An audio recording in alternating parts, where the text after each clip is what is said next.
while ago, I had an opportunity to speak to Secretary Lutnick. And Secretary Lutnick has sent out an olive branch to us to come down and immediately meet with him, meet with the whole trade administration, and discuss the future. Rather than waiting till April the 2nd, threats going back and forth, tit for tat, I've agreed to suspend temporarily, and we always have that tool in our toolkit, until we sit down over the next day or two. I'll be heading down to Washington along with Dominic LeBlanc, and we'll have a good discussion. You know, with any negotiation that we have, there's a point that both parties are heated and the temperature needs to come down. And I thought this was the right decision. They understand how serious we are about the electricity and the tariffs. And rather than going back and forth and having threats to each other, we have both agreed, let cooler heads prevail. We need to sit down and move this forward. Well, good damn afternoon, Americans. Jericho Green here with you once again on X at Green_Jericho. On Instagram, it's at JGTalk2. Make sure you like and subscribe. So that guy right there, he looks like his suit, it's only in the front. Like it's Velcroed in the back, and he's wearing like denim coveralls with like a plaid Pendleton. And when he's done in front of the camera, they just tear that shit away. And he goes back to a cabin. He looks like he's a really cool grandpa. Hey, Papa, what are you doing, eh? What are you doing up here, eh? What's this all about?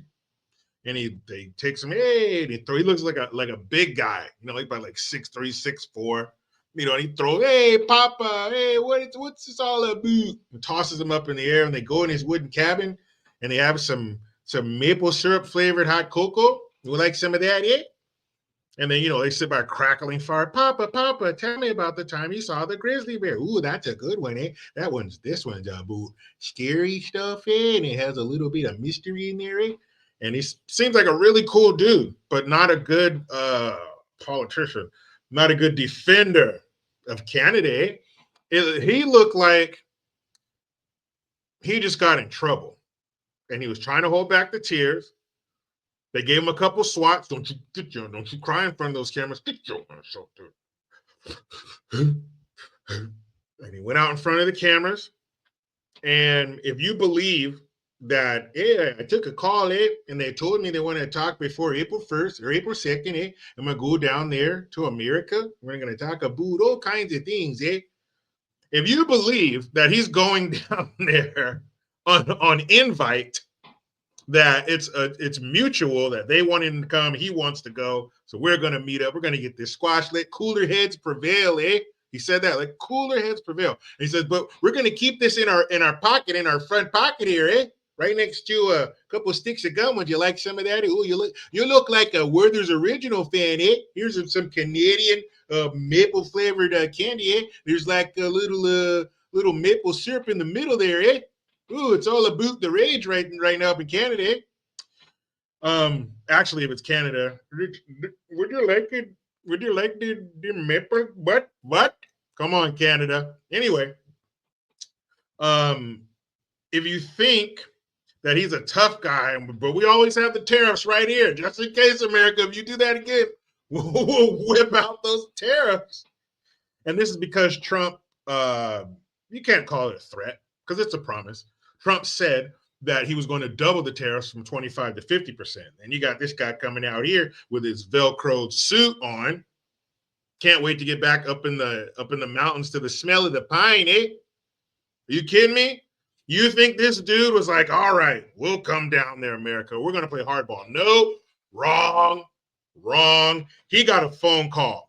The red, white, and blue phone in his office rang. He started flop sweating. Oh, hand me a paper towel there, That's America calling, How do I look, Oh, boy. America's calling, Come on. He was scared as she's probably doing those nervous farts.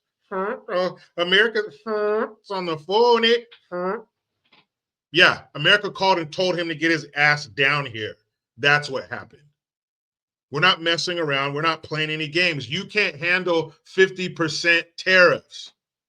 Jack Nicholson said you can't handle the truth. I'm telling you, you can't handle 50% tariffs. Trump is telling you you can't handle 50% tariffs. Howard Lutnick is telling you bring your moose riding ass down here, hop on the fastest moose you got, bring your ass down here, and we're going to tell you what's up because we don't want to wait until April 2nd. We don't care what you want to do because you're not in charge. Remember us? 80% of your shit goes to us. Hey, Europe, remember us? Yeah, we'll put a 200% tax on all your liquor sales that come in here. Heineken, all that shit. No, that's two. You better act like this is a monopoly board. You're going to pass free parking, and instead of getting $200, you're going to give 200% in tariffs. The rest of the world can't handle this. They have no choice but to bend the knee. Trump is on the mountain. He's holding up this beautiful, the most gorgeous baby the world has ever seen. It's called the American baby. And he's holding this up, and all of those beasts down there, all of the antelope and the cheetahs and the elephant and the monkeys, all of those animals are going to bow.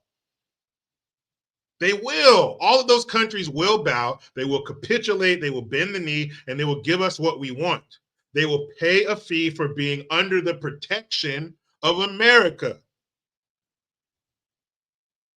Hey, come here. You want some protection? Hey, look at me. Don't fucking cry. Come here. You want America to take care of you? Nobody's gonna fuck with you when America's watching your back. Fucking Russia, who Russia schmusha. All right? Nobody's gonna bother you, but all you gotta do on the first of the month, I need 25%. Boom, in an envelope right here. Now, you don't make your money. Oh, I don't got it, only got a half. I'm gonna let that shit go one time. Huh? Fucking pay attention.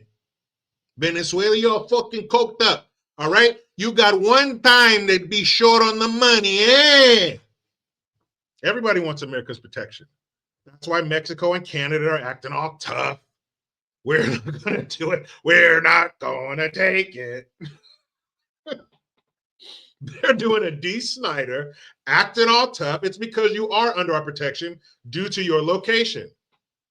You know we'll protect you. You know nobody's going to fuck with you. So you're going to act all tough. You're the freshman who has a brother who's a senior. He's a quarterback and he kicks ass. So you have nothing to worry about. Being a freshman to you isn't like it is for everybody else because you got backup.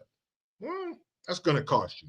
Might cost you a little, might cost you a lot, but it's going to cost you. It's the price of doing business. They're not used to that. Remember who we had in there before? Hey, what? And before that, oh, well, guys, I got to go.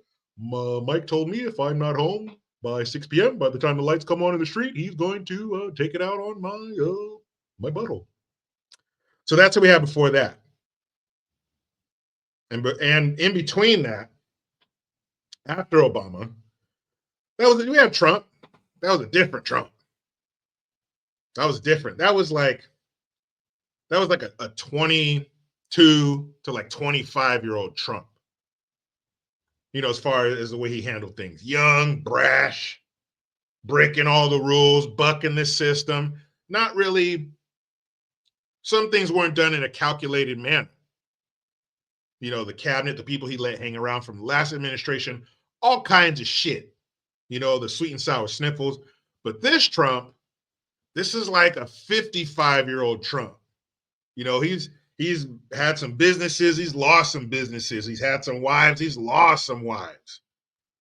Life has kicked him square in the nuts a few times. He's had some deaths, maybe a near-death experience or two. So this is a different Trump. This Trump understands. This Trump's a little more patient. This Trump is focused, and I like it. I like it a lot. Hey, you know what? They did that Dumb and Dumber, that sequel they did to that. If you haven't seen it, don't do that. Let Dumb and Dumber stay pristine in your mind like it was in 1994.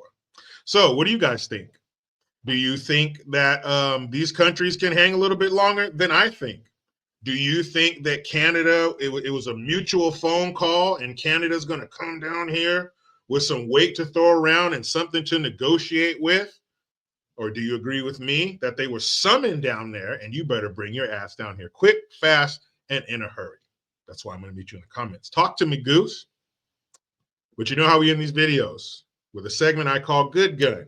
That is where we highlight stories where Americans flex their Second Amendment muscle and they give the bad guys exactly what they deserve. But you know how it goes. I try to be done with the left, but they just won't let me. I'm out.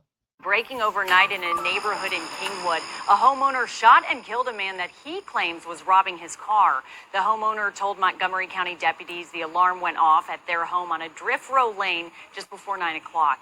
Deputies say the homeowner confronted that man and the man got aggressive and said, quote, "I will not go back to prison." Authorities are now investigating.